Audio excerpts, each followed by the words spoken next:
You're listening to the Weird Reader Podcast, an extension of Jason's Weird Reads, found on YouTube. Welcome. Hello, today I have a reoccurring guest. It's the second time. I'm very happy to have Michael David Wilson, part 2, and we are here to discuss his new release, which drops today. It's called Daddy's Boy. I highly recommended, and I want to thank you, Michael, for sending me an e-arc. I had an absolute blast reading this book. And welcome back to the show. How have things been since our last conversation? Yeah, thank you so much. I guess that it's been about 18 months or so since the last conversation, given that that's when House of Bad Memories came out. And Yeah. I mean, goodness, I've been busy working away on various projects. Of course, I've now got Daddy's Boy out in the world today.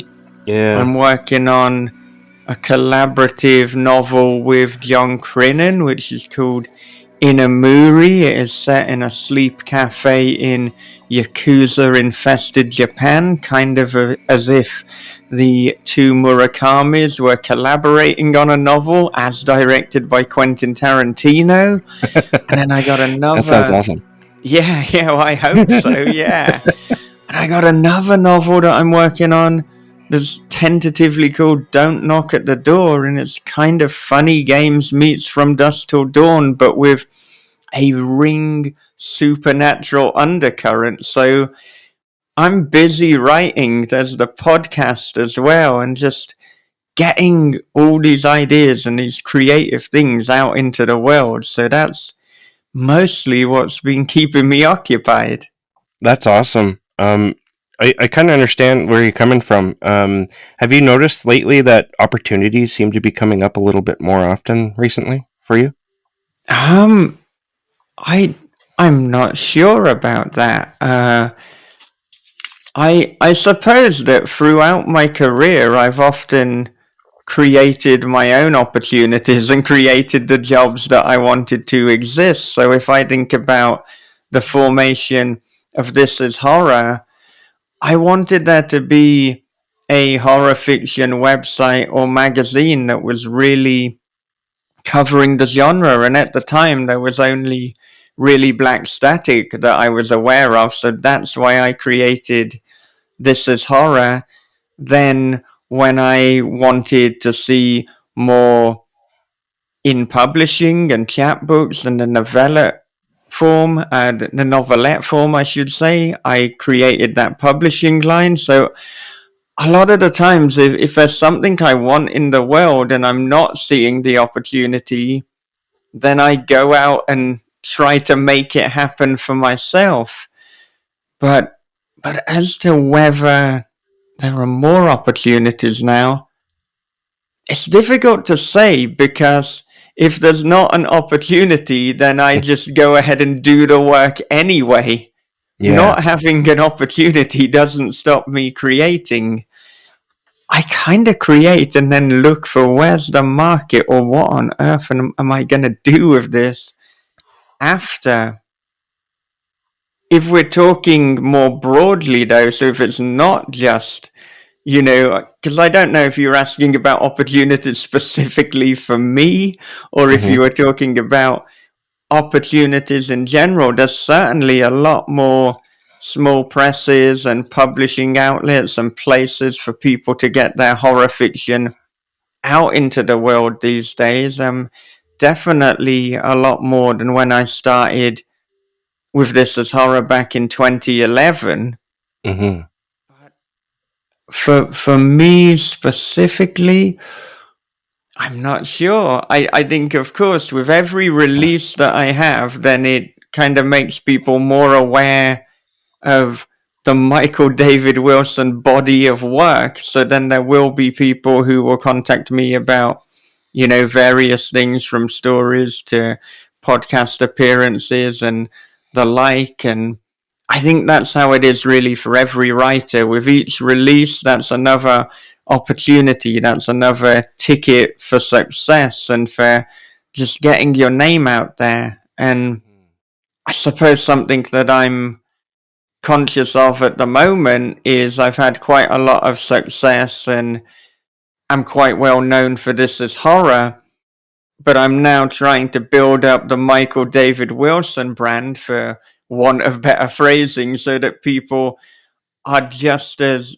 aware of me as a writer rather than just as the This Is Horror guy, which is particularly important for releases such as Daddy's Boy, because even though I run This Is Horror, there's probably quite a strong argument with Daddy's Boy that you could say, well, this is not horror. This is dark comedy. Yeah, So trying to get that distinction and to just have almost that separation so people know that there's very much two sides to me. And I would hate to mislead people too, and for them to think I'm writing like a kind of straight, humorless horror, because I don't think it would be possible for me to write anything without humor. I mean, that's been present since my very first release, The Girl in the Video. That's been present really since I wrote my first stories. Humor is a part of my life and how I deal with things. absolutely, and it really shines through. But we'll get to that soon.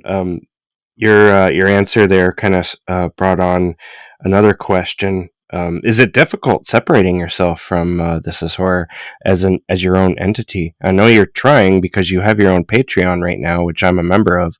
But do you feel kind of trapped by This Is Horror at all Hmm. in regards to your writing? I think that I certainly felt something along the lines of, if not trapped, then there was perhaps an expectation that I'd inadvertently built.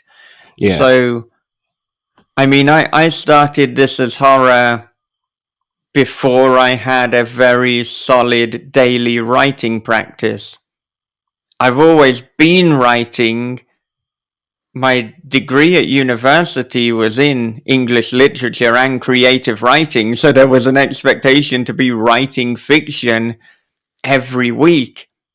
But then post university, and really from when I graduated university up until the time I did the one story per week challenge in 2016, so that's about an 8-year period, my writing was more sporadic, and there was a little bit of fear, because it's like, what if this isn't any good? What if I put it out into the world and then yeah, people are like, well, what on earth is going on here? This is junk. But yeah. actually, I can say even the first time that I showed my first story from the one story per week to somebody, and they reacted and they enjoyed it, and this was the first person who I showed it to, it just unlocked freedom and like, wow, no, I can actually do this.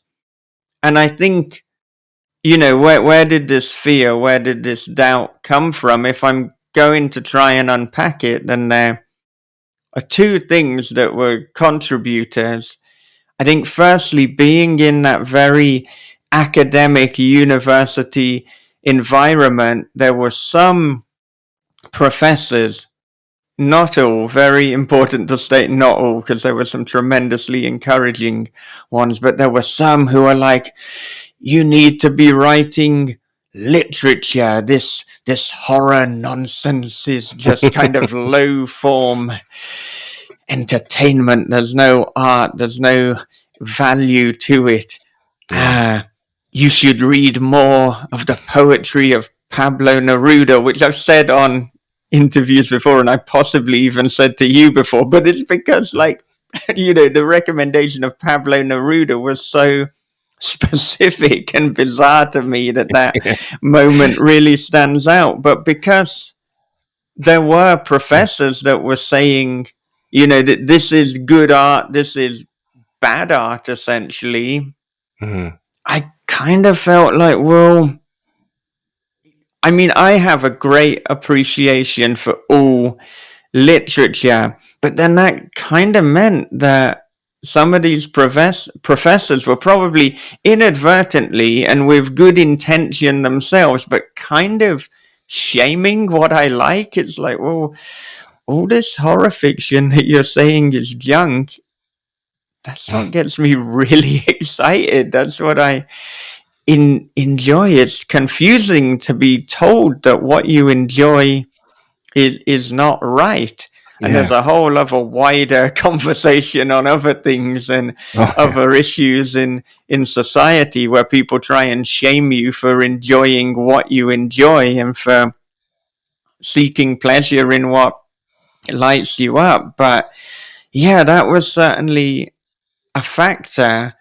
And then the other factor was that as I got deeper and deeper with This Is Horror, and it became relatively successful and well known in the genre fairly quickly. And then the success of the podcast also came about quite quickly.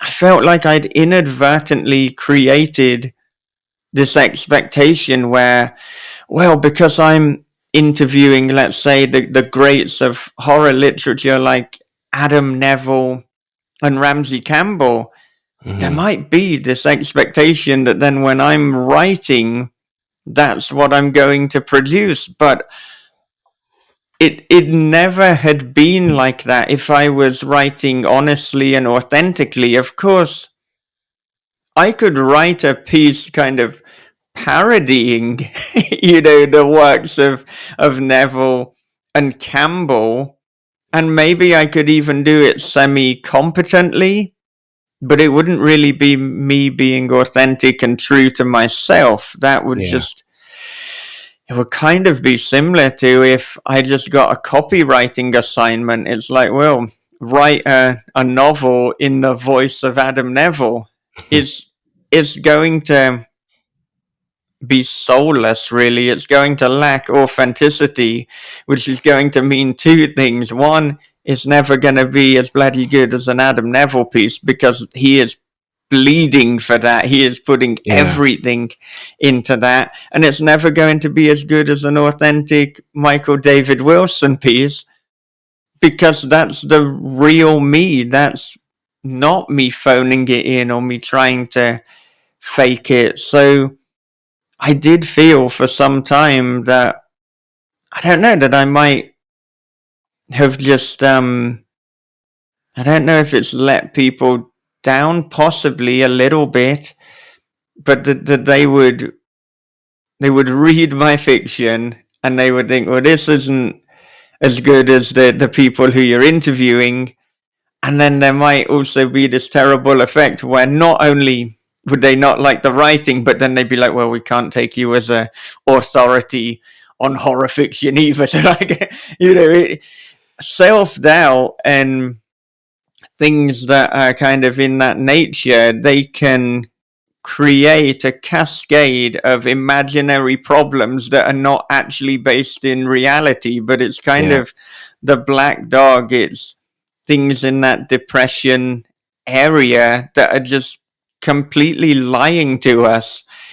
And so with that at the back of my mind, it definitely it stopped me writing for some time, or it in a way kind of neutered what I was writing. It wasn't quite me. I was Mhm. holding back. But then with the one story per week challenge, I wrote a story a week in a year. That really changed the game for me. And then I think as well, yeah, there were people in the horror community who really accepted what I was doing. And I think at that point too, I'd realized that there are so many facets of horror. You Mhm. don't need to. We didn't have Adam Neville on, and the next week we'd have David Moody on, and they're like, oh, well, David Moody is writing more kind of character driven pieces where it's pacier and there's less, I suppose, poetical prose. They didn't ostracize David Moody, or they didn't get upset because Danger Slater was on and he's got like this beautiful brand of absurdist bizarro fiction. So there's kind of room at the table for everyone. Yeah. And so that, yeah, that really, it's almost like I gave myself permission to then just write and to be myself. And that's the thing, it was me who was giving me permission, and it was me who was holding me back. There was never any other person who said you can't do this. These are all Yeah. kind of imagined, well, apart from the specific professor at university, but that was many years. Yeah. That was many years prior to that. But you know, if somebody says something, that can wound you for a long time, especially It if can.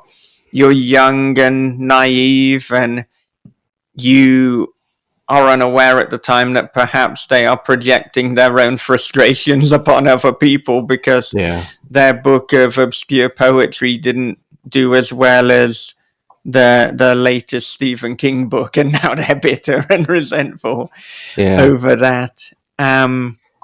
But that brings us full circle to Daddy's Boy, because now Daddy's Boy is without a doubt the most comedic thing that I've written. Yeah. And I think that each release, definitely The Girl in the Video, then House of Bad Memories, then Daddy's Boy, I'm omitting They're Watching just because that was with Bob. It's slightly different, but other than that, each release has got progressively more comedic. And I would say that Daddy's Boy is a dark comedy with thriller and crime elements, whereas House of Bad Memories was a dark thriller crime book with comedic elements. So now Mhm. it's flipped. But I did think, well, now I've strayed the furthest that I have from traditional horror, so I just want to have this separation between Michael David Wilson and This Is Horror. It doesn't mean that I'm not going to be writing horror anymore. I mean, I've just told you that one of the projects that I'm working on is more horror. Yeah. And I would say that Daddy's Boy is probably the most comedic thing I will ever write. I might write something as comedic as that again, but I don't think we'll go further. So Yeah. if Yeah. people are wondering where is the comedic limit, it's probably there. Well, I find it fascinating because I've gone through my own bouts of self doubt. In fact, I went through a very, very long period of time where I didn't write anything because I just hated everything I wrote, and I stopped podcasting because I thought I was garbage. And but you it what calls to me about all this is believing your thoughts, and I'm kind of glad that you were able to climb out of that hole too, because I think too many people believe the terrible things that their minds tell them, and it's Yeah. easy to get lost in that. Yeah, and I think kind of part of what I try to do with This Is Horror, and also with the Michael David Wilson Patreon, is, not only are they about fiction and books and creativity, but they're also about helping people to be able to write. I want to Yeah, inspire people. I want people to know that actually you should keep going in spite of the doubt, in spite of any voices telling you that you shouldn't. And, something I said recently is, if you want to win every time that you write, then find joy in the pursuit, in the act of writing itself. yeah, Then you've got no barriers such as, how many copies do you sell? Do you get an agent with this? Do you get a publisher? You don't even have the barrier as to, is this story any good? Which is almost an insane question anyway. Yes, there are technical areas that can make a story better from a structure or a grammatical point of view, but in terms of if a story is good, that's so subjective anyway. So, Yeah, I mean, absolutely. another takeaway for people is don't try to please everyone because it's an impossibility. So, I think, really, as cliched as it is, if you can start in pleasing yourself, in writing the story that you want to write, and in finding joy in writing it, that's a very good start. Yeah, that actually brings up another good point because, like on booktube, there's a lot of channels that come and go. They come and go pretty quickly too sometimes, and a lot of people are chasing the end game where they're going to be doing, making videos full time. They're going to have sponsors. They're going to have, endorsements, and of course the ads and all that. And when that doesn't come as fast as they want, they're out. And I've always said, you have to enjoy what you're doing first. You have to enjoy the process, or you're not going to get anywhere. You're going to be frustrated, and you're going to hate it. And I think it applies to writing very much so. Like when I first started writing way back in like 2000, it was the same thing for me. I was thinking of the end goal, not the journey. And I've come to realize that it's all about the journey. Yeah, I think if you're doing it primarily to make money and that is your main motivator, then you're in the wrong game. Also, if you're doing it only to make money, it's going to influence the decisions that you make, the things that you write, and then it's going to probably, to go back to what I said near the start, mean that you're not being authentic or you're zapping the joy. If I'm just writing a two-order book, well, I could be having any job at that point. And if I could have any job, then I might as well choose a job where it's going to reward me financially, to a greater extent than just, ghostwriting a book or whatever it happens to be. Which is not to shame people who do ghostwrite books. There's a lot of good writers I know who do that, but I'm just saying, for me personally, when I'm writing, that is primarily for joy. Yes, secondarily, I would like to make money from it. That is a concern, but it can't be the driving force for me and for what I'm doing. And recently I've realized that I've kind of staked my entire career on my writing and on my writing being a success, because there are certain choices that I've made that have meant that I've gone with writing as opposed to money, essentially. When I got out of university, I, for the first year, I did a kind of soulless office job, and I thought, I can't just do this. I didn't go through school and university to just be like this monotonous office job. Yeah. What am I going to do? And I wasn't entirely sure what I was going to do, and I thought, well, I'd quite like some money, so why don't I do a graduate diploma in law?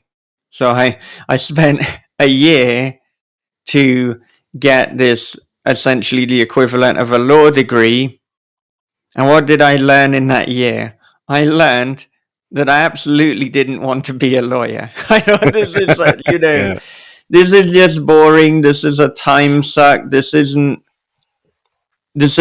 driving me. This isn't fulfilling me. And Hmm. so in that relatively expensive lesson, because it's not cheap to Yeah. go No, through law school, I've but been there, not in law school, but I've gone to college, and I know. Yeah, I know. It's yeah, very expensive. but I realized this isn't what I want to do, and that there's a recurring theme in my life that whenever I deviate away from creativity or from writing, I just feel unfulfilled. And so Yeah. the calling is for me to follow my creativity and my writing. That's kind of what I have to do. And, the longer I do it, the more, like you said, there are some people who are on booktube and they're like, I'm not reaching the end game, or I'm not able to do this full time. And for me, every time I write something, like I said, it's a ticket. It's a ticket to that big break, because it only takes one book to go viral or to sell in such numbers that it just raises your entire stock Mm-hmm. and you're set. But there's the possibility that that might not happen. Yeah. There's the possibility that it might. So it's a kind of 50-50 game. Yeah. A 50-50 game where with each book that you write, you increase your chances of success. But I did ask myself, well, what if I never make it, in inverted commas? What if I don't have a big breakthrough? I'll have way less money than I could have had if I'd taken a different path. Mm-hmm. But what then? And I thought, well, if that is the case, then I have pretty much enjoyed every day of my life, because I've been writing and I've been creative and I've been putting this art and these stories into the world that Mm-hmm. make me incredibly happy, and that make other people happy too from the feedback that I'm getting. Yeah. So if I don't make it, if I don't end up being really rich, or a New York Times bestseller, or whatever metric you want to put on, then I've still won. I'm a Yeah. success, Absolutely. Yeah. because I enjoyed every day of my life. I enjoyed all the work that I did, and there aren't that many people that can say that. And, Yeah. you know, I might not be really, really wealthy, but if I've got enough to eat, if I've got enough to provide for my family, Mm-hmm. money is overrated. Money Mm-hmm. is so overrated, and we kind of think that we need more of it than we actually do. Yeah. And if we find that what makes us happy isn't that much, like the less you need to make you happy, the more you win at life. And kind of what I need to make me happy is pretty simple.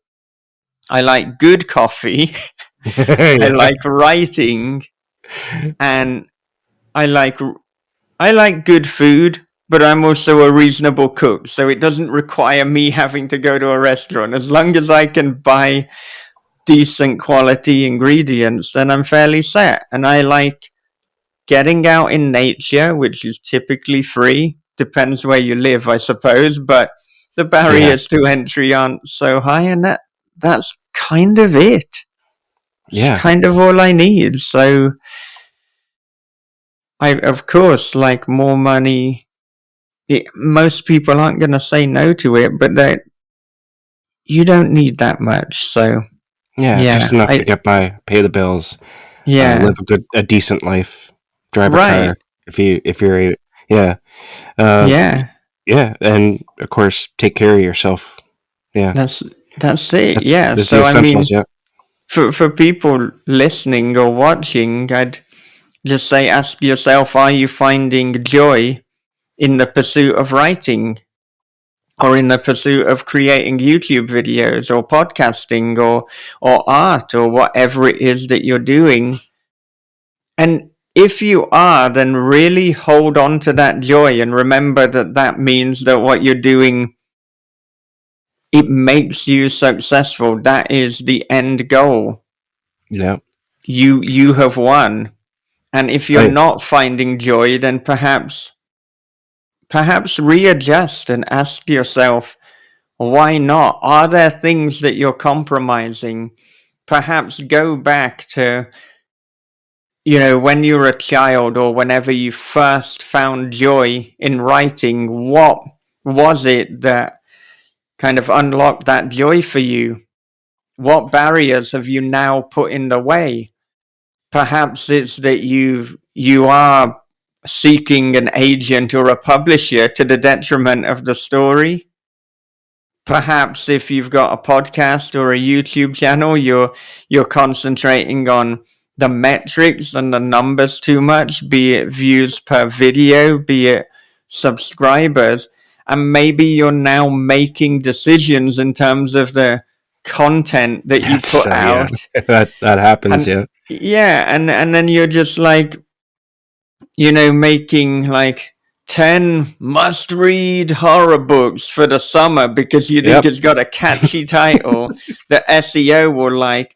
But really, what you want to do is make a video that's looking at the philosophical insight that can be found in the fiction of Eric LaRocca. Yeah. Exactly. Just do that.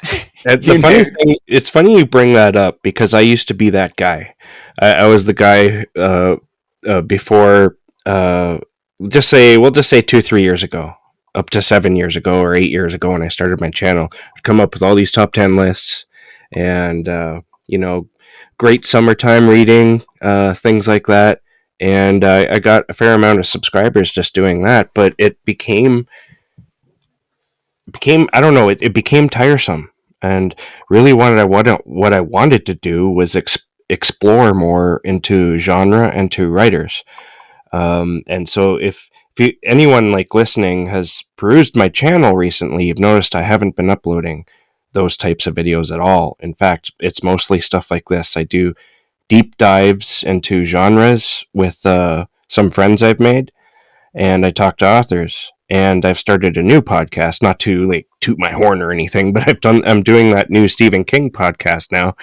I'm more centered on where I've been wanting to go, but it took me years to realize exactly where it was I wanted to go. It feels like, but it's much more satisfying now. Yeah, and I think that we shouldn't be afraid to experiment. We also shouldn't fear if we don't know the answer to where do we want to go or what do we want. It's okay to not have an answer and to just slowly figure that out. So yeah, there might be people who are listening and they're thinking, but I don't know what it is that brings me joy. That's okay. Yeah, it takes time. Experiment. Yeah. Yeah, try things out. You can.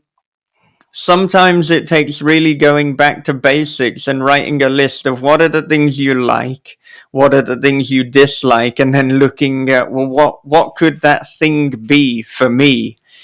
I think too with, I use the top 10 list as an easy example, but in the movie industry, there are a lot of actors that they'll make a film for them and a film for the studio, and they will vary, and then that will allow them to have financial freedom and creative authenticity.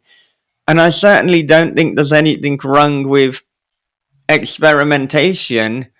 I don't think that me creating 10 summer horror reads is going to be what will light me up and give me ultimate creative fulfillment. Mm-hmm. But if somebody said, if you do that, then that video will get 1 million views, well, I guess we got some summer reading to do, guys, because, yeah, of course, it's all about risk reward. And so I experiment with different formats from time to time. In terms of like Stephen King, like I have done some episodes where me and Bob and a guest have analyzed a Stephen King book. We've analyzed other books as well, not just by Stephen King, and had a look at like, well, how does that do? Because if I found that analyzing a book like 10x the listeners or the viewers, then probably I do that every month.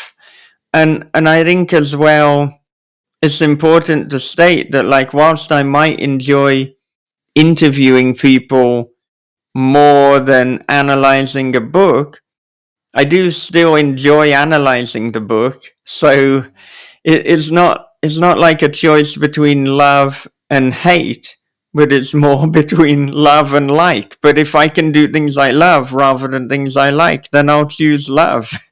um, I think too, with the specific example of analyzing a book, it's actually the time commitment. That's the big Yeah, one it's there. huge. It's huge.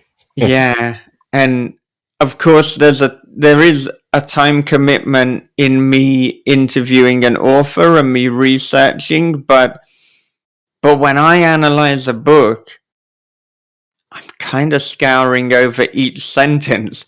Whereas if I'm interviewing an author, it's like, well, I've read each sentence, but I haven't meticulously looked at it. So, Yeah. everything I do, I want to make sure that I'm showing up and I'm giving value to whoever is listening or watching, because that's their precious time. I don't want to waste other people's time. I don't want to waste my own time either. Yeah. I mean, it's got to be pleasing, right? Um, before we get into Daddy's Boy, I do want to talk about your Patreon a bit because I think I'm a member and I really enjoy what you're doing there. One thing I want to talk about is your walk and talks. You answered one of my questions on there, and I truly appreciate that. But do you want to talk about your Patreon for a second before we move on to Daddy's Boy? Yeah, absolutely. Do you want me to talk about it in general terms, or Yeah, did? just like an overview of what people who might want to go there and check it out, what they'll get. Yeah, so it's patreon.com/Michael David Wilson. And as I said before, I kind of set it up as a place to separate This Is Horror and Michael David Wilson.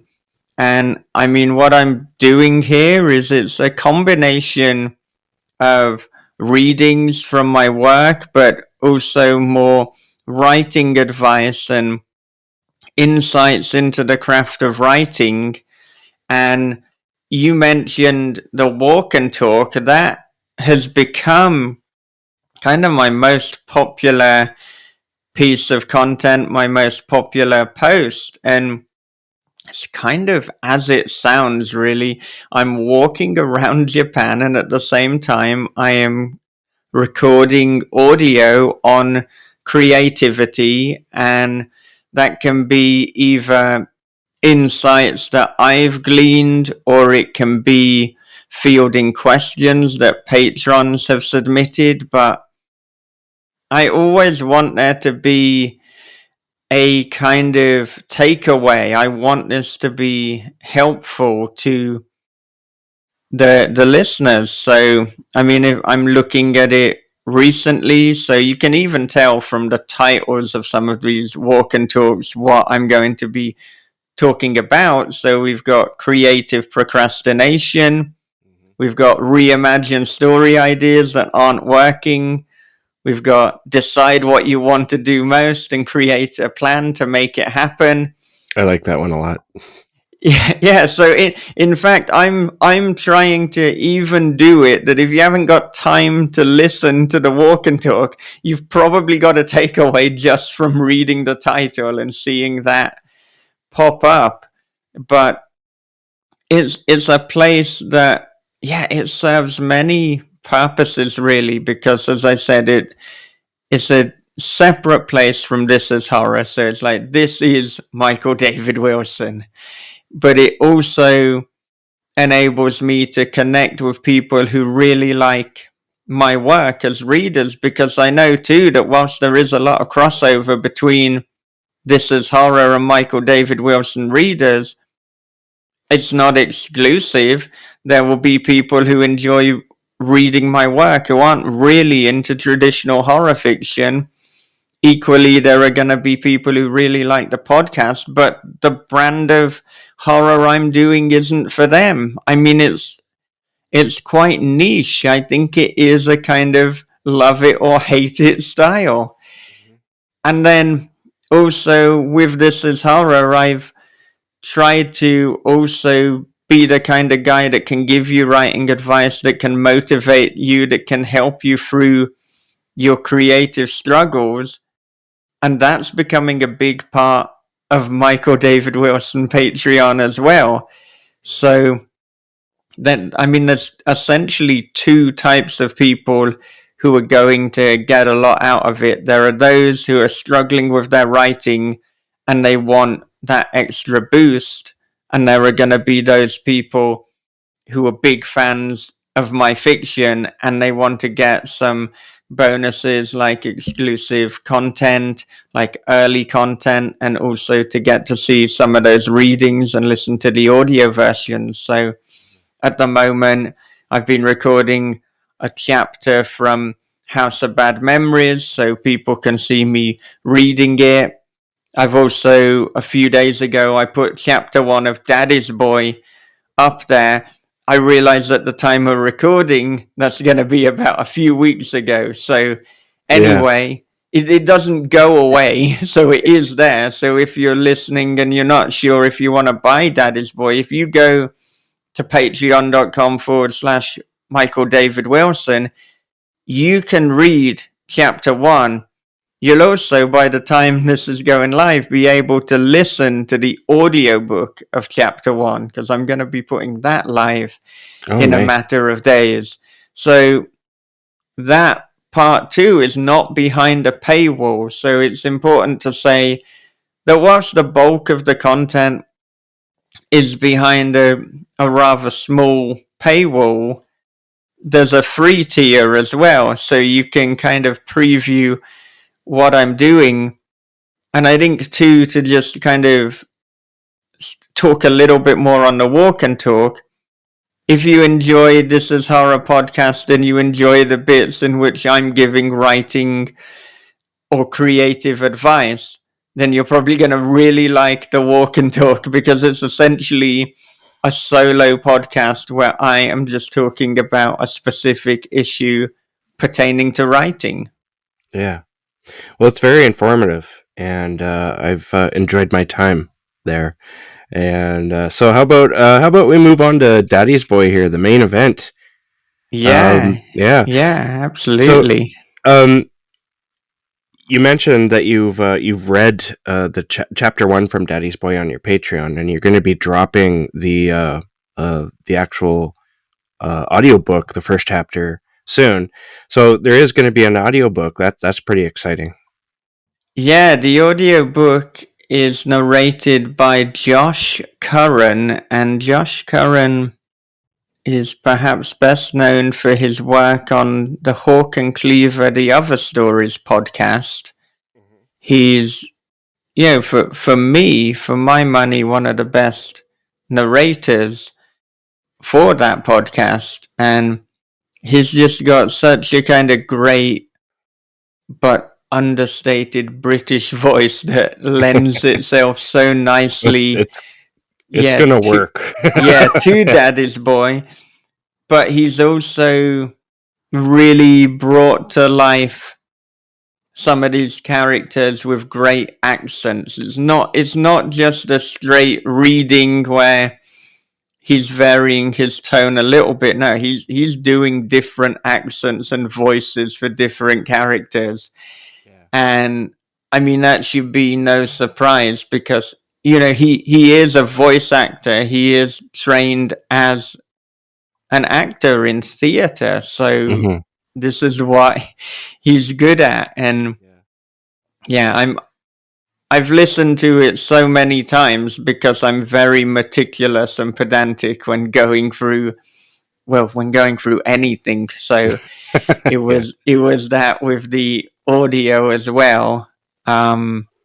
It was a really good partnership. I hope that we will work together in the future on something. But my goodness, I'm excited to share that with the world. I want to hear it. I want to listen to it maybe when it comes out, because I just want to hear those voices come to life, because this is such a dialogue-driven book. A lot of people compare you to Quentin Tarantino, and I think the comparisons are very fair. without being Tarantino. It's like Tarantino in the sense that there's a strong dialogue structure within your work, and this book is definitely like you're at your peak here. It feels like you could get better, but like it feels like it's at your peak because man, this really works. Yeah, I mean, anytime people compare me to Quentin Tarantino, for me, that's the ultimate compliment. I absolutely love Yeah. Tarantino movies, and yeah, he's a master of craft. He's a master of dialogue. He's a master of what on the surface might appear innocuous or tangential dialogue, but then you see how this is all completely relevant and related to story, and it all weaves together. And that's something that I try to do too. So, like, I don't know, like, was Quentin Tarantino ever a deliberate influence? I'm not sure, but I've always loved his films, and yeah, if I can do something on the page that evokes Tarantino for a number of readers, my goodness, then that's job done. That's so good to hear. And I mean, something that I'm hearing, particularly now from people who have read House of Bad Memories and Daddy's Boy, because I very much see the girl in the video and they're watching as a kind of pairing and almost like a phase of MDW fiction. And then Hmm. House of Bad Memories and Daddy's Boy also feel like a pairing. It's just as I said before, Daddy's Boy is dialing up the comedy, House of Bad Memories is dialing up the violence. But that's not to say that House of Bad Memories does not have comedy, and it's certainly not to say that Daddy's Boy does not have violence. Yeah. And, you know, something that came up recently when I was talking to a friend is how, you know, my villains are they kind of have something a little bit larger than life about them, and they're very memorable and cartoonish might be going too far, but there's something animated about them. And Absolutely.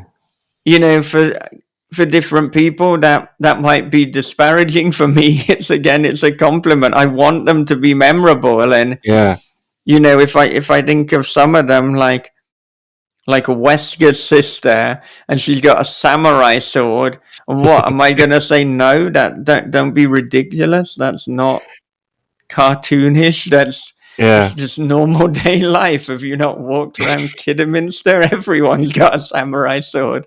Yeah. But you know, we're in fiction. I'm playing. I'm having fun. I'm finding joy. Yeah. Why wouldn't I give her a samurai sword? Exactly. I mean, it really adds to the story. And you're talking about your villains being very animated, and they are is part of what makes the book so good. And I tagged you on Threads. I don't know if you remember with that video of that guy. He wasn't rapping. He was like singing I know what you're like a talking love about. song or something, right? But he's like dancing with all the bouncing cars. I'm gonna link that video to this video and to the podcast because people have to see it. And that totally has Colin vibes. The guy who Yeah, raps on yeah, TikTok. and Yeah. I mean, Colin, for people who don't know, which presumably would be most people, because the book is only coming Yeah. out today. You'll know soon if you read it. Yeah. Oh yeah, so that there's a gang of villains, and one of them, one of the younger members, he's the son of one of the main villains. He's called Colin, and he writes a lot of raps, which he then puts up on his TikTok channel. And anytime anything criminal is happening, then he feels inspired to create a TikTok rap about it. And Yeah. he's gone kind of semi-viral for this, but you know, I mean, he's about as threatening as a wet bag of lettuce, but he's still pretty pretty endearing, I think, in many ways. Like, it's just this bizarre villain, but there are some villains that seem innocuous and then they might surprise you. Yeah. You know, you never know who is and who isn't trained in judo. Yeah, or have a samurai sword. Yeah. And also, you know, it's not just your villains though that your character work for, well, Norman. You don't know exactly if he's a villain or not throughout the entire thing. But he's a fascinating. He's one of the most fascinating characters I have ever read. He's out there, man. Like, I can picture this guy being real, and yet, oh my god, like, okay, Norman is just crazy good. Like, he kept the book like burning throughout the whole thing. You kept wondering what the hell is Norman going to do next, or when is he going to bring up naked attraction next? I love Norman, and Wentworth is great too. But Norman really, he stole the show, I think. Yeah. Yeah, I think for people who read House of Bad Memories, Norman is kind of the equivalent to Jade in House of Bad Memories. Jade, she was good too. Yeah, Yeah, he's the one who people are going to remember. He's kind of the second protagonist in the book, really. And yeah, yeah, I mean, you say you don't know if he's a villain. He's Norman. He's a human. He is painted in a bizarre palette of colors. He's not a hero. He's not a villain. no, but like, especially the first half, you're really unsure, right? But then you kind of get what he wants in the end, and Yeah, the reason why he's doing what he's doing. But you know, he's a good guy, but in the end, he's also kind of a bad guy, right? right, Yeah, right. I and so you think don't know if you can trust him throughout. he's probably, on the scale of good to bad, he's probably a kind of a chaotic good where Yeah, he's chaotic doing good these for like sure. criminal and these weird things, but in his own way, in his own logic, it makes sense. He's never doing things to deliberately harm other people. He's very spontaneous, much as Jade was, and sometimes that spontaneity can be his weakness. Yeah. I mean, at one point he literally says, "Yeah," because Wentworth is like, What are you doing? You weren't thinking." And he's like, "Oh, that's my one weakness, boy. I don't think." And it's like, oh. Yeah, So he, I just do. yeah, there's like there's more. He has more self-awareness than perhaps people realize, but it's like he has a self-awareness in hindsight, so it's always too bloody late. Yeah. But at the core of this book, I mean, this book, I think, and some people have said too, is hilarious, and there are a lot of jokes, and there are certainly a lot of dick jokes, which I have not been shy about saying that. Mhm. But also at its core, it's about families, it's about fractured relationships, it's about parental relationships, and it's about pushing those limits, what you would and wouldn't do for loved ones, what is a step too far. And that is kind of the seriousness that is at the core of this book. And Mhm. I think with the best kind of dark comedy, and bizarro and absurdism, and I think we see this a lot in Danger Slater's work, who I mentioned before. There are two readings.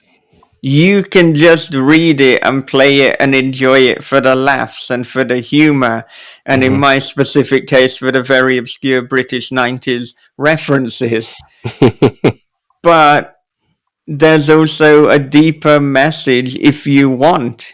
There It's is. there, and there's a Yep. deeper commentary on relationships and on good and evil. And And so that's why it's so difficult for you to say, or for anyone to say, is Norman a good person? It's like, I don't fucking know. Is anyone a good Well, person, really? yeah, that's a good question right there. Yeah. Yeah, there are things that he does that definitely aren't good. There are things that he does that are well intentioned.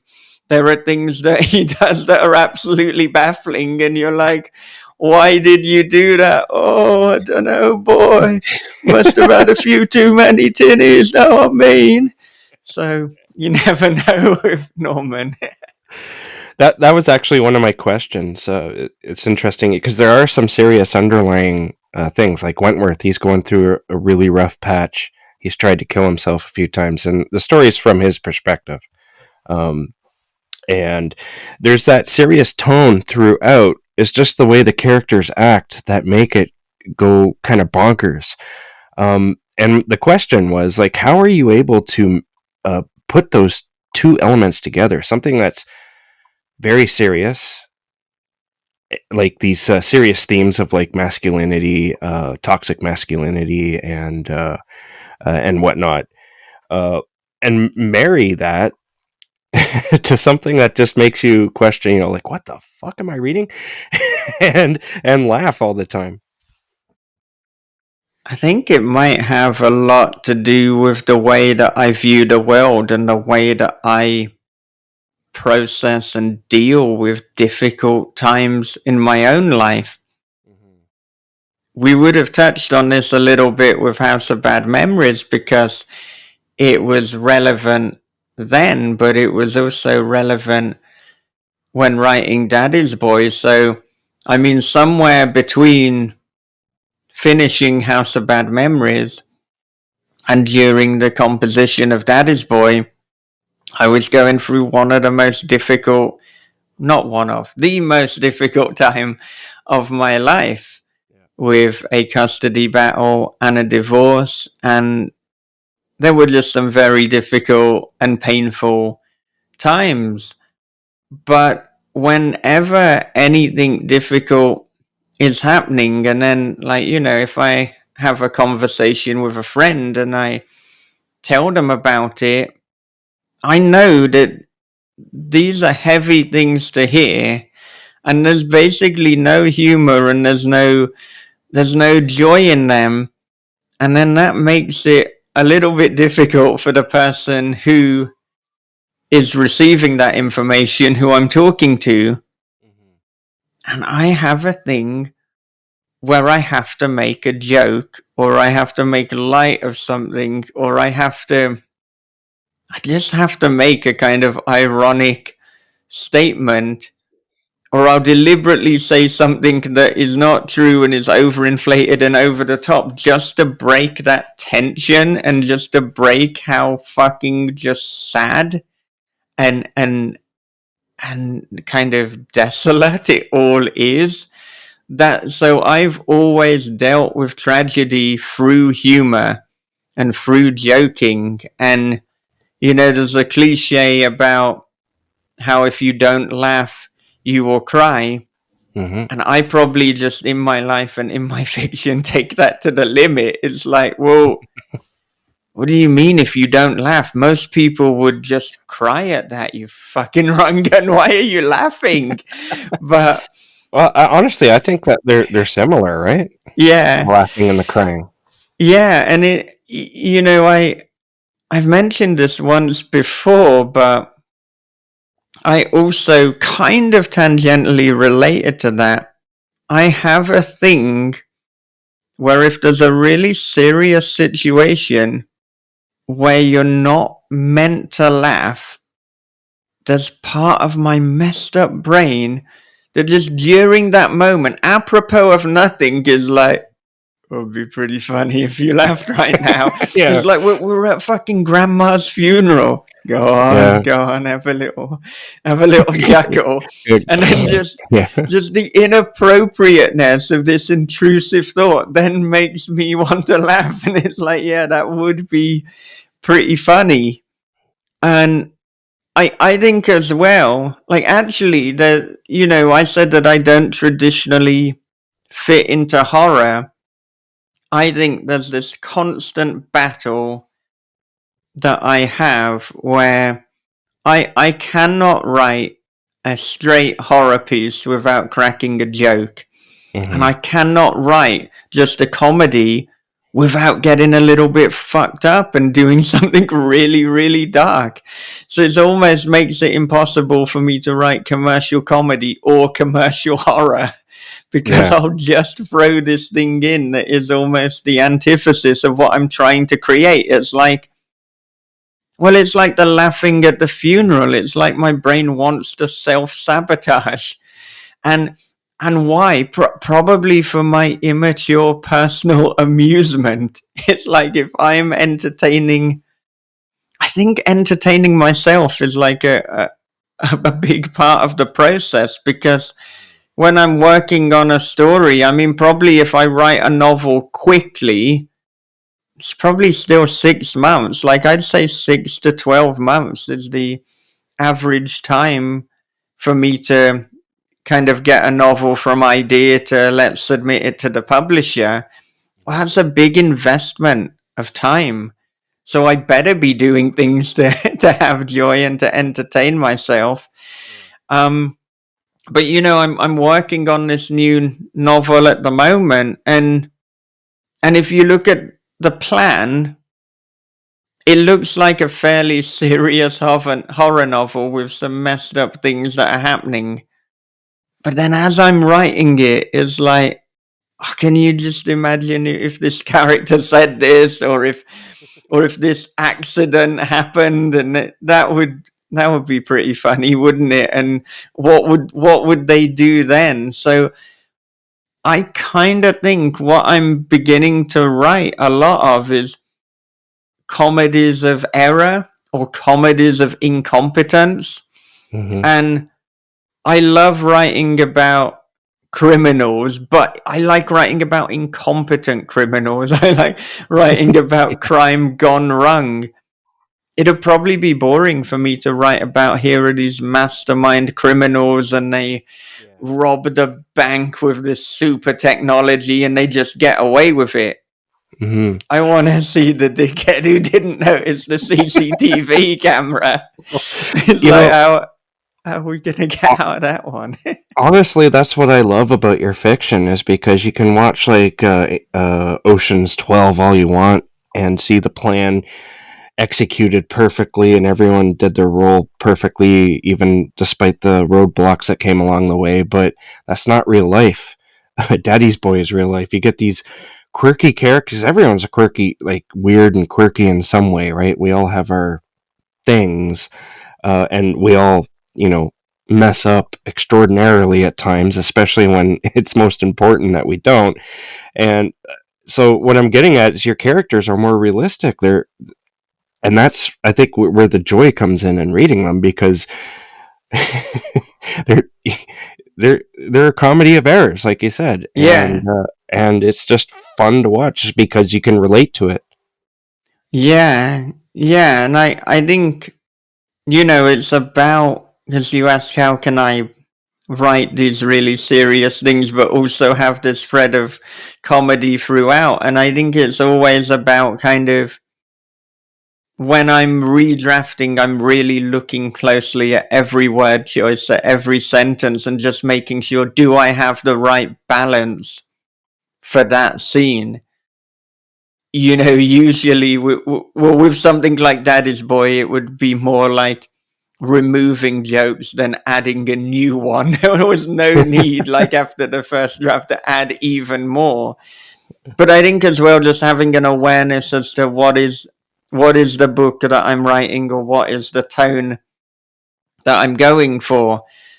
I think where possible, do not think about that when you're first drafting a book, because then that could stifle your creativity. Just write it. Just write what is true to you and what you are feeling at that moment. This is a little bit similar, in fact, to what I said when I was answering your question for the walk and talk. Because, I mean, when I was younger as well, I worried what if, like, my family or some people see this or they notice You kind of base that off me, and it's like in the first draft, especially, do not worry about that at all. And when you're redrafting, it's like dialing up or dialing down and just trying to get that tone. I knew that in having so many jokes that this would be skewering far more towards comedy. I could have removed them, but I think it would have made a safer, more boring story. And I think in finding joy and in entertaining myself, that's a really good way of approaching, because I really do think if I've entertained myself, then there's going to be other people who are entertained as well. Yeah. But if I've made it boring because, I don't know, a publisher said we need to pad this out a bit, if I don't believe in it,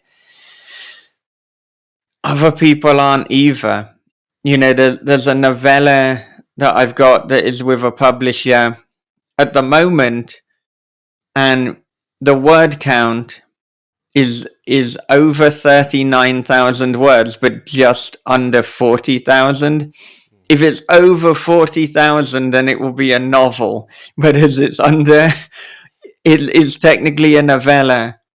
And I looked at that story and I thought, is there just another scene or just something else that I can do that will just make this another novel?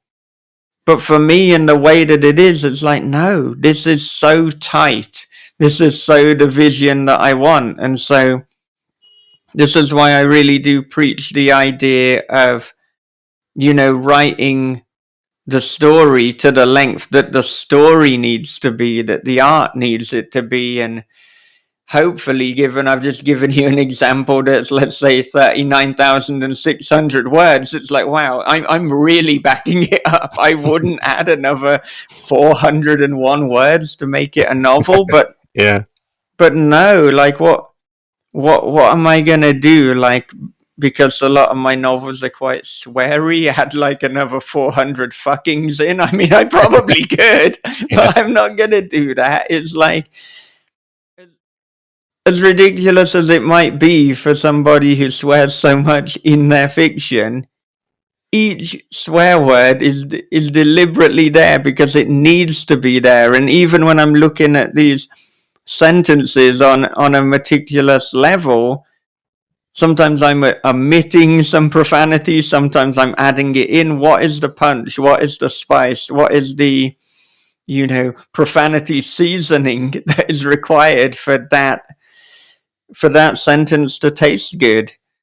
Of course, if it comes back from the publisher and they want to publish it and they have a kind of a very specific note about a scene that they want to see put in there, then okay, we're going to turn it into a novel. Also, I said there are two motivators. Primary is joy, secondary is money. If they write the check big enough, I think we can find 400 words. We can work something out. Yeah. Yeah. Yeah.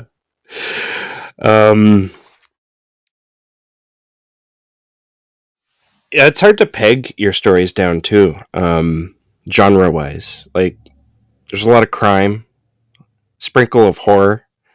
I was wondering where I think we did talk about this the last time I had you on the show.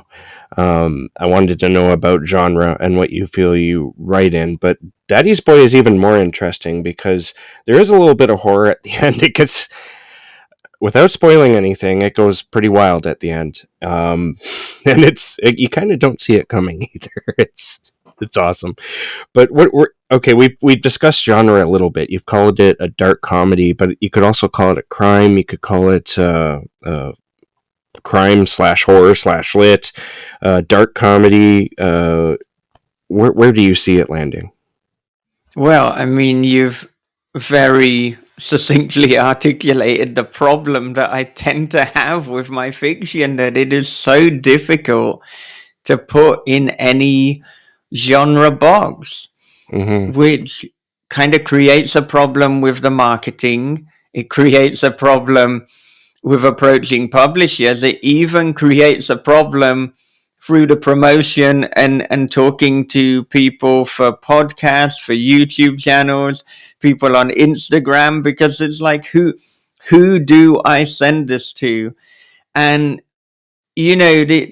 all the genres that you've mentioned, there's an argument that it fits into all of them, but it also doesn't fit into any of them neatly. Mm-hmm. If there was a genre on the bookshelves called dark comedy, then you would put it there. But if you walk into a bookstore, there just isn't. And True. so, that I think, at the moment, people will put and will shelve my work in horror because I am the creator of this as horror, and that's exactly what I was talking about in terms of just trying to have some distinction there. But I think if you removed that, it's like it's horror adjacent again, like Danger Slater and like Max Booth, and like with both of them, book to book, you're gonna get something slightly different. That the girl in the video is arguably tech horror. It's tech horror, but there's a splash of crime in there too. Mm-hmm. They're watching, I think, is the most traditional horror that I've ever written, but it's arguably not traditional horror. But you could say that that's horror, that's occult horror.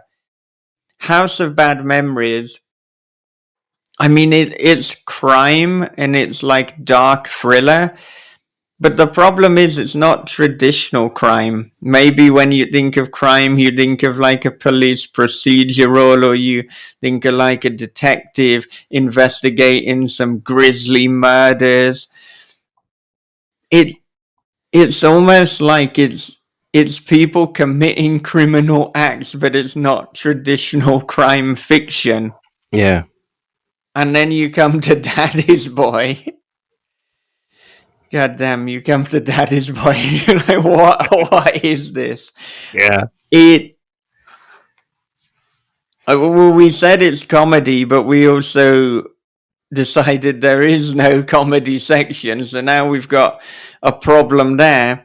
If there is a comedy section, it's probably going to be almost non-fiction Michael McIntyre and Steve Coogan and Frankie Boyle, and you've just got all of these like humorous pieces. Ricky Gervais is there too. So then there's celebrities, and unfortunately Michael David Wilson is not a celebrity yet, so we can't kind of sneak in there. In a way, you might just have to put it in general fiction, but if you're picking that up with your airport summer read, then it's going to be a very different experience indeed. So, Yeah. I was thinking with this, I was like, do I need to create a new genre? Do I just need to come up with a term? And then do I just keep repeating that in interviews? And then if I repeat it enough, people are going to associate that with me. Then when they Google it, even if other people write in the genre, then Michael David Wilson comes up. Ka-ching! Well, unfortunately, Wouldn't that be wild though? Like if you created a new genre? I've genuinely given it thought. Like it's not even like a flippant comment, but I don't know what it would even be called, because the problem is I want to jump into different things. Really, I just want dark comedy thriller to take off, because it doesn't fit in the horror comedy genre, because when you think of horror comedy, you think of things that are kind of more slapstick or more involving monsters.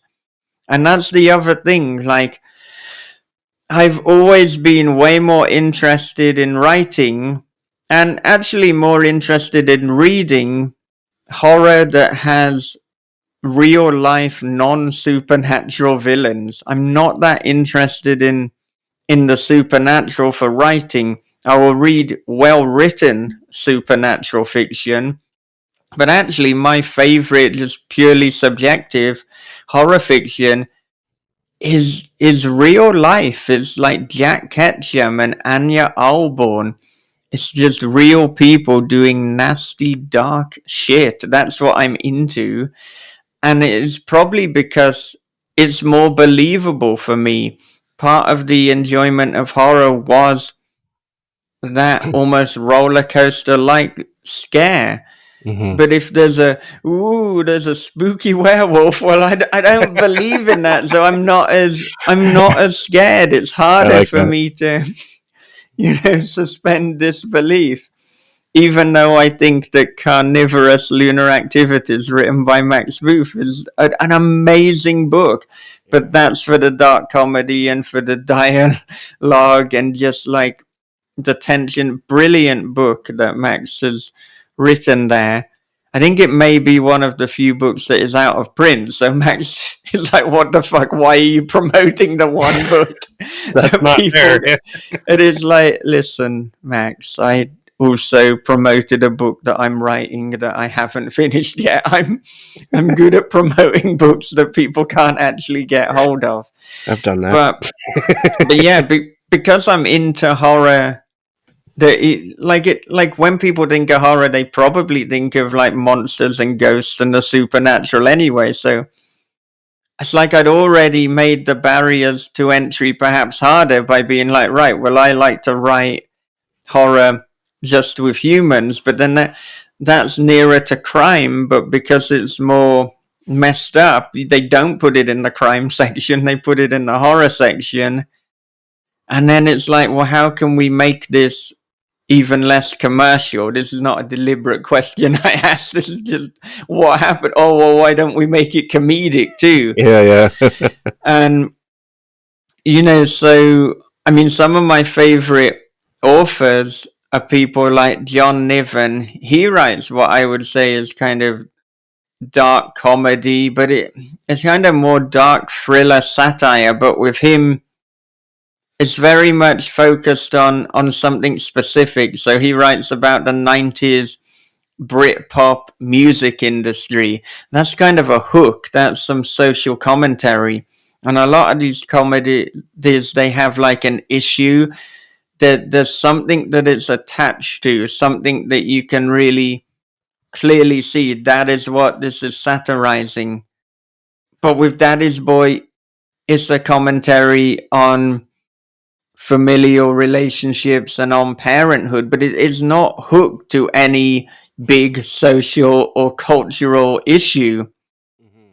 So it's incredibly difficult to sell. But in terms of like finding a genre, I couldn't find like a new genre label that would be succinct and would really, people would get it, because it is a comedy of errors, but they're not going to write that on the bookshelf. I wanted something like when people coined bizarro, but I want my own version of that one word that encapsulates it. But probably what's going to happen is I'm just going to have to keep writing and writing and writing and hope that eventually, like Joe R. Lansdale, that people will, with him, they'll say, well, it's in the Joe R. Lansdale genre. Yeah. And with me, it's in the Michael David Wilson genre. Yeah. And that's what it is. It's MDW. It's Honestly, MDW core or whatever. yeah, I could see it going that way, because when I read one of your books, and I've learned this like especially last year when I read the bulk of your books, I find myself just slipping in to your writing and your story, and pretty soon you're forgetting all about any expectations you may have had, and you're just enjoying your time. And that's exactly the way it is with Joe R. Lansdale. And so suddenly, genre doesn't matter anymore. You're just there because this story is so fucking good, and the characters are so fucking good. So I could definitely see it going that way, where this is just a Michael David Wilson book, and it's going to do its own thing, and we're here for it. Yeah. And I mean, a number of people, including yourself with Daddy's Boy, and I think you said the same with House of Bad Memories, they'll often say that they couldn't predict where the story was going to end up. Yeah. And I think, too, I mean, in most of my stories, there's an argument that they shift genres, or they at least shift subgenre. So, I mean, if we look at House of Bad Memories, purely because it's been out some time, so perhaps is less spoilery to illustrate with that rather than Daddy's Boy. I mean, it starts off as this like kind of gritty, dark thriller that's almost like Prisoners, but then it turns into something wild like I Spit on Your Grave or Old Boy, this fucking revenge story. Yeah. And then by the end, it has a kind of left turn that's almost like Kill List. So, this is why the only thing that probably people are going to start to predict is that I'm going to do something unpredictable. So Yeah. then maybe I'll fuck with them by not doing something unpredictable. And it's like, well, you didn't predict that, but so Yeah. that sounds maybe a little unsatisfying. So we might have to. We'll But have to that, do like the kind of fake out. We'll have to make it look like, oh, he really did go the predictable path. yeah. Then See, final that page. that right there surprised me. So I was Yeah, caught again. Yeah. yeah, yeah. But I think as well, because I do have a tendency to shift genres, it can make, in a way, both the back cover blurb and pitching to publishers or agents quite difficult. Because if I'm gonna pitch to try and do it justice, then I kind of need to spoil a little bit of it. Mm-hmm. But personally, for me, when I read a book or when I watch a film, I go in as cold as possible. Like, I'm the kind of person who will be surprised by, like, almost the inciting incident because I didn't even read what was gonna happen. Yeah. So I might not even know what genre I'm watching. I So think that that's goes with the territory doing these podcasts. 'Cause you get these reading arcs, right, or arcs that you read yeah, in preparation for the show, and often you have no idea what those books are about, and so yeah. it's like, boom, there it is. Yeah, yeah. So I like though that people say that they can't predict where my stories are going, and I think in a way when I first heard that, it's like, well, now I want to keep that going because that is, that's a great compliment. But I don't even think I don't really need to force that to be a thing that keeps happening because it so organically does in my planning and in the way that my mind works anyway. Mm-hmm. I think because I don't want to write something formulaic, and I don't think there's no such thing as original ideas or original genres, but there's original ways of doing it or original kind of shifts and decisions that you can make. So often I might ask myself, well, what would be the most obvious thing that could happen next? And Mm-hmm. it's like, okay, well, we're not doing that. So Yeah. what do we do now? Um, so I think actually like ending the story, that can be the hardest part or the thing where I really have to think and obsess over it the most. Yeah. I like how everything kind of comes together too. Is like a lot of the elements that you've built throughout the book. By the time it becomes essential, sometimes in some cases for the ending. Uh, is that difficult to piece together, or does it happen naturally? Well, I mean, I think I'm a great fan of foreshadowing and of just kind of inserting little Easter eggs within the text. So I mean, I always plan my novels, but at the same time, I give myself permission to deviate from the plan if something better comes along during the writing. But I do need that initial plan to at least have a sense as to where I intend to go. And so then through the first draft, the things that I know will definitely happen, I might put some nods or some references very early on, just as a little wink to the reader, although usually so subtle that it would only be a wink on a secondary reading.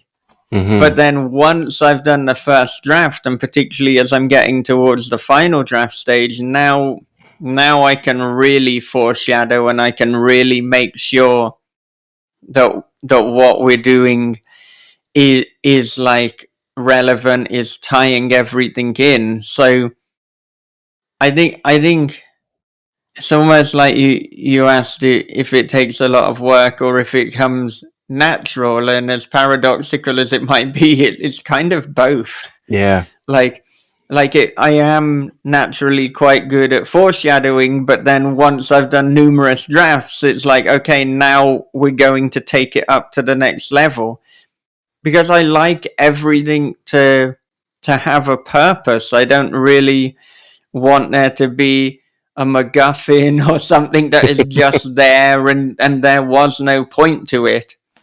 If Yeah. there's something in and there seems that there was no point, then probably the point was to have no point. It was a deliberate decision there. So yeah, I think being meticulous is the kind of general theme and something that comes up again and again, which is hopefully something that, you know, helps me as an editor as well, because I don't do as much of it, but I am open to freelance editing too. I did editing with This Is Horror really before I was doing before I was like writing my own fiction into the seriousness that I am now. And of course, before that, I started off with Rebellion Publishing and other kind of small presses. So I think editing and writing certainly complement one another, particularly for the specific nature of foreshadowing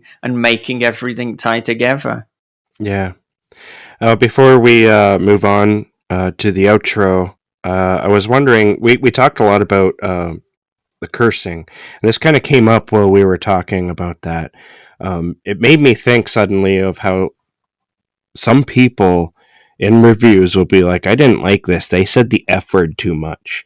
Uh, is that ever a consideration to you while you're writing? And I want to know if you've had any surprising feedback for Daddy's Boy yet, despite it not being released yet. But there are some reviews up, so any surprising feedback? So, I mean, firstly, it's not a tremendous concern if people say, oh, there's too much cursing in my fiction. It's such a part of the texture and what I'm doing. Yeah, it It's needs to kind of be in like there, if right? somebody said that to Guy Ritchie or Quentin Tarantino. It's Yeah, like, yeah, this is part of the genre. This is part of the fabric. This is almost part of a MDW book. So you're going to get cursing in it, and this is replicating real life. This is real life, mostly in the UK or with British characters. That's, I don't know what to tell you. We say fuck a lot. We say a yeah, lot more than just fuck, and I'm not going to self censor because somebody who wasn't my audience to begin with doesn't like that. yeah. That's okay. You can pick up another book, or you can pick up my book, and if you've got a Maybe, tool to kind of do Control F every time they say fuck, you can say flip or fudge depending on, yeah. or flopping. I'm not sure if Flopping. flopping is That's is flopping it. ridiculous, Michael. Yeah, I don't even know, do people say that, but now you can create your own That's true. Yeah, genre, in instead of dickhead. What could you say? You porkhead. You meaty You- old sausage head. So you could. You're just a frozen sausage. Yeah, yeah. Which there are a lot of in Daddy's Boy. So Yeah. Yeah. it's it's something I'm aware of, and it's something I'm aware of with the podcast as well. I actually think in the last year I swear less on the podcast than I used to. I kind of think with swearing in general, it's like if it will elevate the sentence or the point, then do it, and if it won't, then don't. Kind of like punctuation, kind of like any word really, but there is certainly a place for profanity. And yeah, I really don't care. Like, if somebody says there was a lot of swearing in this, it's like, well, yeah, no shit, there was. It's not a revelation. You've not surprised me with that. So, the only thing I suppose at the moment, like, I'm open to getting a literary agent. I don't know. Would I scrutinize the first page or the sample a little bit more? I think I'd just make sure that every bit of profanity counts, but I kind of do that anyway. So, I mean, we spoke about it before. You might think there's a lot of swearing in it, but each one is there to serve a purpose. So, Yeah. Actually, I didn't think so myself, but when we were talking about it, I was like, yeah, you know what? There was a lot of swearing, but it's not something that bothers me. In fact, I appreciate it because I work blue-collar jobs and whatnot, and let me tell you, man, like, swearing is a way of life. It's a very easy yeah, way to enunciate your emotions, right? right. But some people don't get that. They're I don't know what it is, but they're like, polite society or whatever you want to call it. They're just totally offended by it. And that's something that's always interested me and bothered me at the same time. Yeah, I mean, it kind of reminds me, like, I'm gonna kind of butcher it, and there's been different people who have made this point before, so I don't even need to give like a specific example, but you'll see like somebody will have a rant about a really deplorable person. Let's imagine in this situation it's Hitler, because generally it's not too controversial to be like Hitler. He was a bad guy, and then someone might be like, Hitler, he's absolute fucking cunt, and they're like, well, I mean, he was, but what was it really necessary to use such a coarse language? I mean, I don't really think that was appropriate. And hang on a fucking minute. It's like, you are taking issue with the fact that I called Hitler a fucking cunt rather than the fact that he sent millions of people, predominantly Jewish, to a concentration camp and killed them. And you want to take issue at the fact that I used a disgusting, a horrible, a beastly word. Oh, fuck off. Get some fucking perspective. Beastly word, yeah. Yeah. It's much more effective to say a fucking cunt than a floppy willywag. Yeah, and it's like, what would you prefer me to call a mass fucking murderer? Or would you prefer somebody who commits genocide? Do you think, was it necessary to go? Yes, it was. If you can find a more apropos phrase than calling Hitler a fucking cunt, then you write into me. Yeah. There may be people listening now, because also, like, in the UK and in Australia, cunt is very much part of everyday parlance. It's interesting that in America, people don't like that word. Yeah, they do get a little bit up in arms. And I know that the majority of my audience is American, and so I presume is your YouTube channel. And they're like, well, What? As Why are with they using Michael that word David for? Wilson until he threw the C word out. Yeah. He said Uh, C-U-N-T. it was to Hitler. It wasn't like to anyone else. It was Hitler. Yeah. So let's put that in context. Yeah.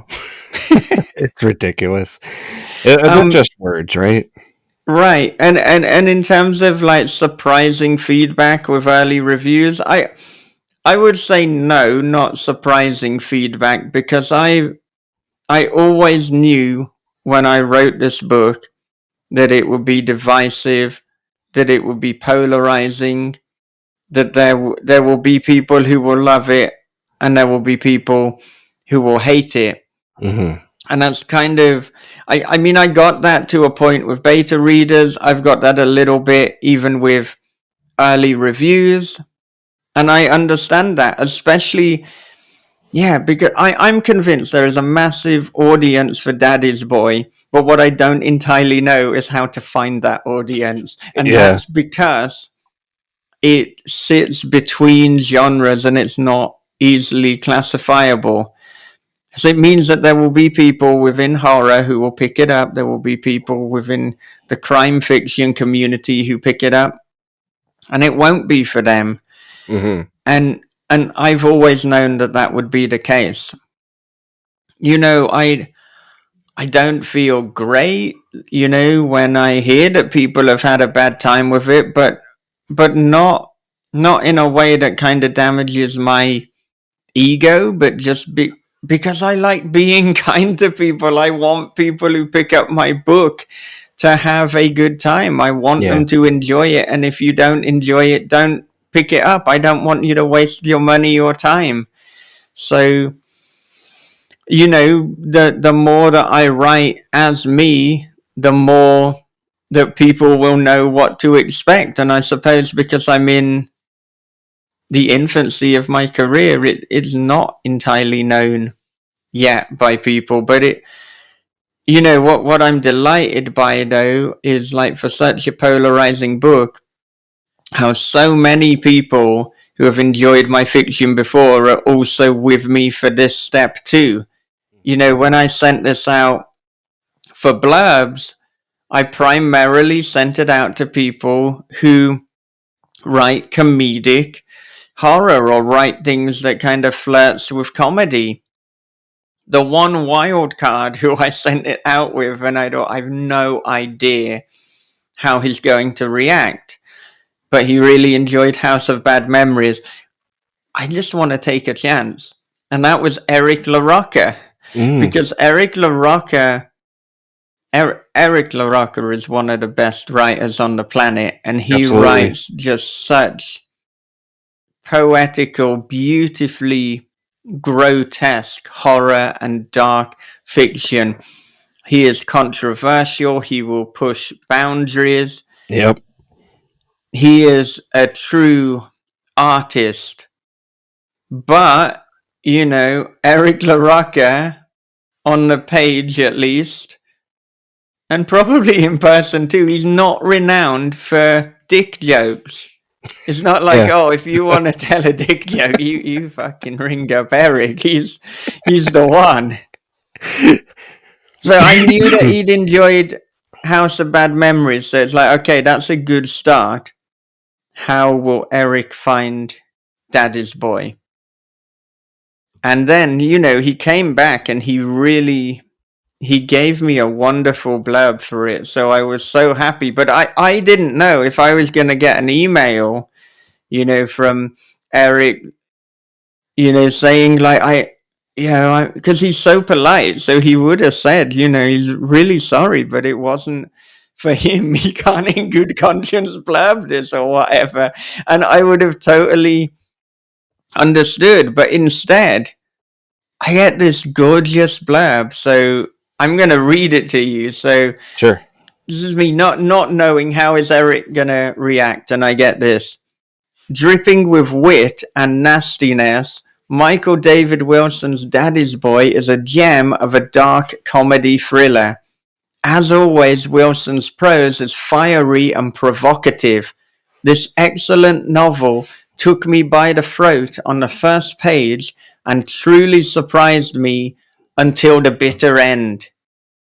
Holy fucking shit. I guess Eric liked it then. Well, you know what? He fucking nailed it. That is your book in a nutshell. And it's beautiful in a very funny and upsetting way. Which And is good. thank you for sharing it with me, because I can't wait until the audiobook comes out, cuz I want to listen to that. I want to reread it with my eyes. I want to get the physical book. I absolutely adored it. It's my favorite from you right now. And I can't wait to read more from you, honestly. Yeah. Well, I mean, hopefully you won't have to wait too long to read more from me because, as I said, I've got the novella, Mm-hmm. 39,000 words, almost a novel. If Yeah. they pay me enough, it becomes a novel. And that is ready to go. Mm-hmm. That's with a publisher at the moment. We'll see what happens on that front. But yeah, this story is ready to ship. Then I've got this other novel that I'm working on that I I really I want that one to be finished by the end of the year. Mm-hmm. And I also want, if possible, the collaborative novel with John Crinan to be finished by the end of the year. Yeah. So that's one book ready to go. That's two books hopefully ready to go by the end of the year. And then there's also 60,000 words of another novel that I need to revisit. So, one thing's for sure, I'm going to keep writing fiction. And I guess, because it doesn't fit into a genre box, they are harder to sell. There are sometimes times where I don't know. I just feel like what am I doing? What is the next step? But when I talk to people like you and I get blurbs like I have from Eric, it's like I don't know 100% what I'm going to do, but what I do know is I'm going to keep writing. I'm going to put these stories into the world, and rather than compromising the MDW voice, I'm just doubling down and embracing it, and I'm being me because I might not have all the answers, but I think writing honestly and authentically is the kind of truest and the best way to be. We don't know what the future will hold. We can't control everything, but we can control what we do. And what I do is write these weird, fucking sweary stories with a lot of comedy. Yeah. I'm going to continue doing it. And I'm hugely appreciative of your support. Like, it's so good to hear that basically every book I've written has resonated with you. That's a good hit rate. Well, it's weird because like every book, it gets better. I enjoyed the girl in the video. That was great. But then I listened to the audiobook of They're Watching. That was really great. And then House of Bad Memories, I was like, wow, that's my favorite. I love that one.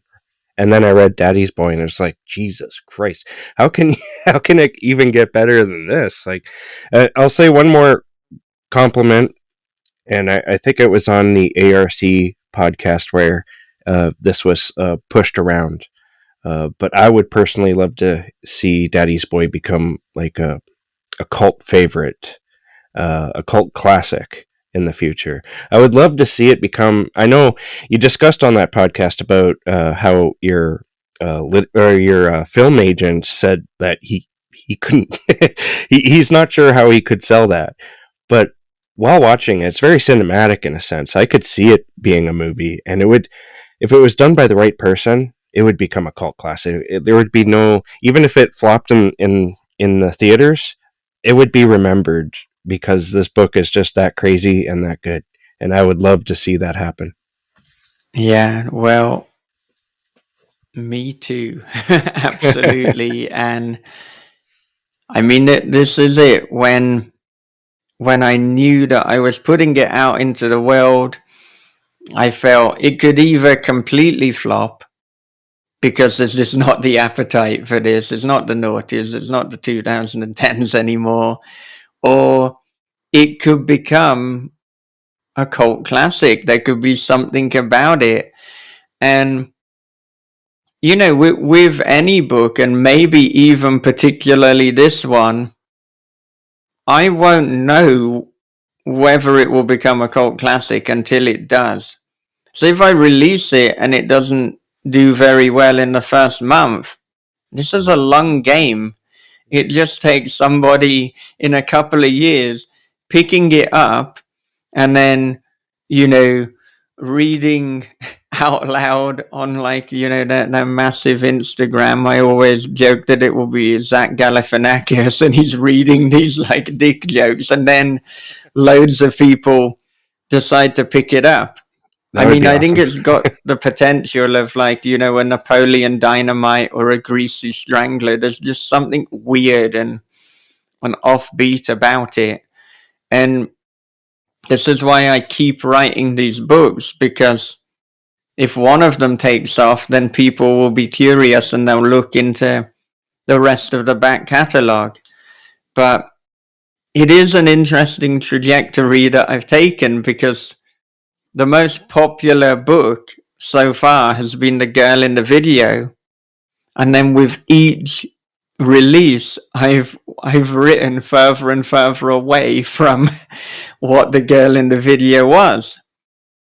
But I think, you know, each book has been honest and has been true to me. The Girl in the Video is the most commercial, the most easily palatable, but then I'm interested in just doing something a little bit more obscure. Mm-hmm. I will be interested to see how the novella does.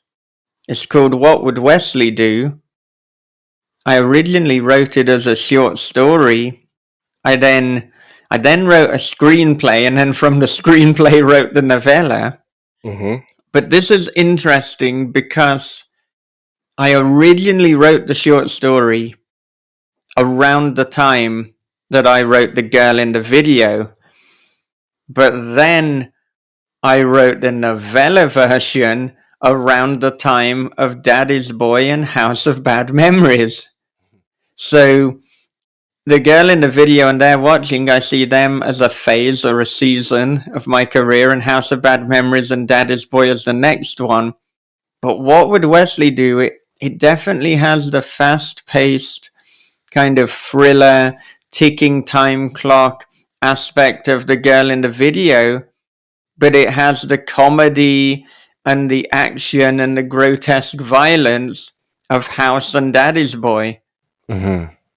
So maybe this is the secret sauce. Maybe this is I think could maybe be you the found one. something. But Yeah. you know, any book you write could be the one.